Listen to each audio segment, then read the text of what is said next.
Want to develop a great ear for music and playing guitar but don't know where to start? In the following excerpt from a live stream I did with ear training specialist Dylan Andrews, you learn a simple strategy that is hands down the best way to train your ear for playing guitar. Dylan shows you a foolproof method for recognizing intervals, chords and melodies by ear, making it much easier for you to play along with songs, to improvise and solo, and just to learn music faster. These drills can be practiced anywhere, anytime, making them very accessible, and they will make a huge difference to your level of playing. Before we get into it, if you could like this video right now, I'd really appreciate it. It'll push it out there into the world of YouTube. And if you haven't already and you like the content I release each week, I would love it if you could subscribe to the channel. All right. Let's get to it. I think we'll start with the point and sing method. So the exercises that I want to show you guys today, I wanted to make this very valuable. If you do these things often, you will train your ear very quickly. Just remember to be patient and be consistent, and you will develop a highly trained ear over the time. And the point and sing method is basically where you write out on a piece of paper any scale that you want to train your ear on. So usually, if you're new to this, I would start with the major scale. So just 1, 2, 3, 4, 5, 6, 7. Now, the absolute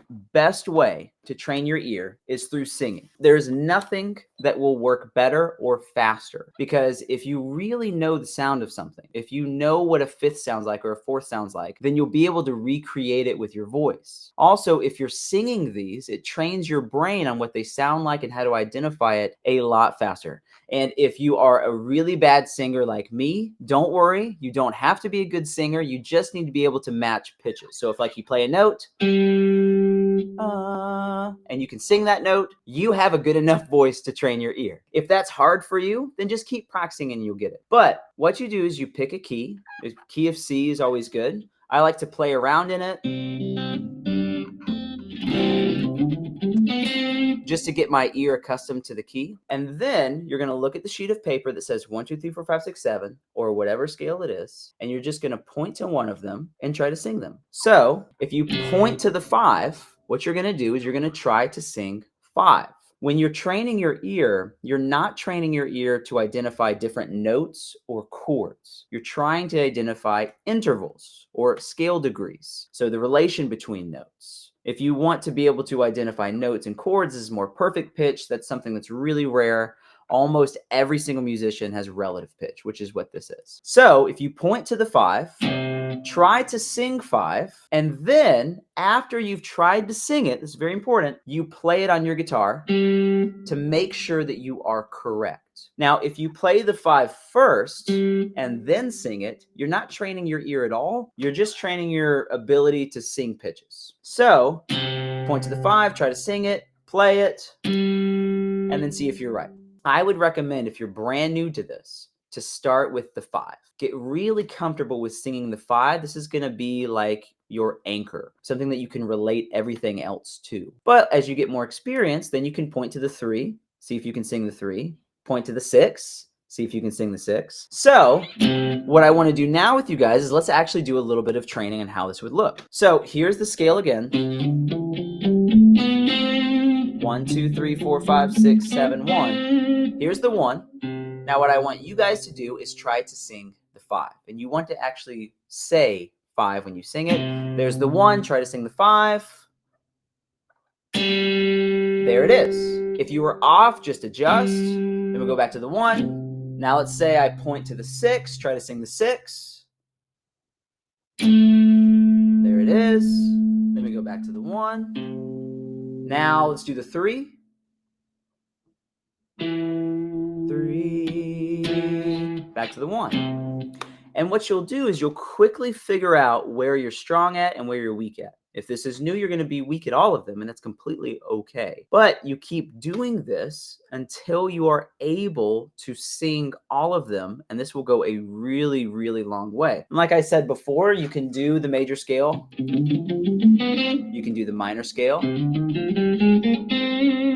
When you are singing flatted intervals, like let's say you're training your ear on a flat 6, you don't have to say flat 6 when you sing. You can just say 6 as long as you know that it is a flat 6. You can train your ear on the minor pentatonic. You You can train it on the major pentatonic, okay, but any scale you want to is going to be useful because all of those scales are going to be used in music. And as you get more advanced, you can do this with modes, with harmonic minor, melodic minor, whatever you want to. But the point and seeing method is one of my favorites. What do you think of that, Simon? Really good. Really good. It's almost like you can't believe you didn't think to do that back in the day. You're just so sidetracked by, I got to learn these intervals. And I mean, there's no apps back then for me or whatever, but it was, recordings and, whatever. And that was interesting actually, because I have thought before, the numbers are the way, of course, not the notes, because 1 will be 1, whatever key you're in, and 5 will be 5 and so forth. Yes, that's right. I didn't bring that up. Yeah. Because, I mean, if you're in C, that 5 will be a G, but if you're in the key of D, that 5 is now going to be an A note, and then it's going to be a B if you're in the key of E. And if you're trying to label the same sound with different names every time, it's just confusing. It's like having a kid and naming him 10 different names, and, who, what? Exactly. And it's good to do this method in different keys, just so you get, the confidence of it, because if you only do one key, there are some negative benefits. Like if you were to only train your ear on the key of C for 6 months, it can cause some things. So do it in 2 or 3 keys, change around. The main thing is you just want to do it in keys where you vocally are comfortable. Yeah. Key of C, key of A, it depends. But yeah, just moving them around in multiple different keys, doing multiple different scales is excellent. And even I would say the final level is to not do a scale at all. I guess do the chromatic scale, have all intervals there when you feel really good with everything, and then point to those.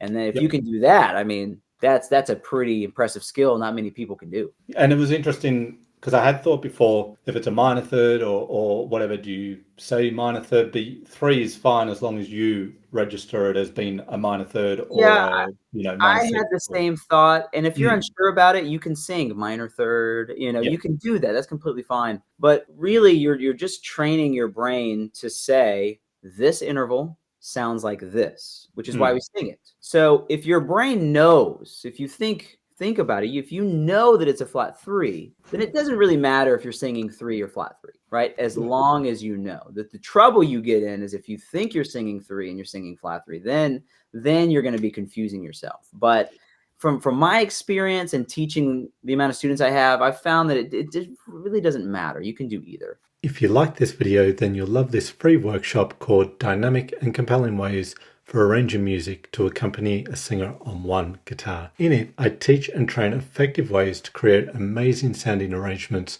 for a single guitar and vocal. So whether you're someone who would like to be able to create the perfect arrangement of a song, or a singer-songwriter who would like to be able to accompany themselves on guitar, or a guitar player who would simply like to have more ways to express themselves on the instrument, then this workshop is for you. Better yet, I have an actual singer on hand throughout the workshop to demonstrate all the concepts covered so you can hear just how effective they are. Everything is put to the test. No theorizing, just practical ways to create arrangements of songs that sound amazing. Plus, you'll also receive a PDF booklet that complements the class, offering tools and concepts you can use as well as worksheets for your arrangements. So click the link in the description below this video and download your free video workshop, Dynamic and Compelling Ways for Arranging Music to Accompany a Singer on One Guitar. You'll have it in your inbox within minutes. Let me know in the comments below this video what acoustic guitar topics you'd like to see covered in future videos. I like to read through the comments to see your suggestions. There are many great ones that do become